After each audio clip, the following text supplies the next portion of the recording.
Ang bango. Para talaga siyang natural na rose. Bango, bango talaga niya, guys. Take note, hindi ito perfume at hindi rin ito powder. Dahil ang nakikita ninyo ngayon ay pang oil control na paper. Kung naalam niyo yun. Guys, ito lang yun. Tingnan niyo naman. Di ba pang malakasan na may mirror na at meron pa siyang ganito? Akala may powder talaga pero paper lang yan, guys. Pero wag niyong ilalak itong paper na to dahil pang-control ito ng mga langis-langis or manti-mantika sa ating mga mukha para hindi na pamprito ng kung ano-ano pa. Chari sa balls. Tingnan niyo yung face ko. Very oily. Very manti-mantika. Ooh.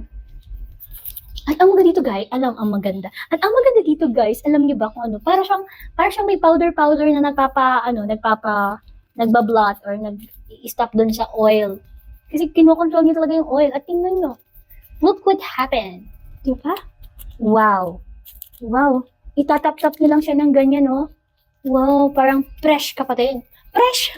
Parang fresh. Look! Tingnan ninyo, di ba? Meron na siyang oil. Tatanggalin ko, guys, oh. Oh, di ba? Ganun lang siya. Yan yung excess oil na natatanggal sa atin. Hindi na magagawa ng tissue. Pero kailangan nyo talaga ito. At ang maganda pa dito, di ba? After nyo siyang gamitin, lagay mo lang siya. Oh, another na naman. Di ba? Ang galing kasi 200 pieces na siya. Hindi ka agad mauubusan, guys. So, ganun lang siya. Itatap-tap mo lang siya.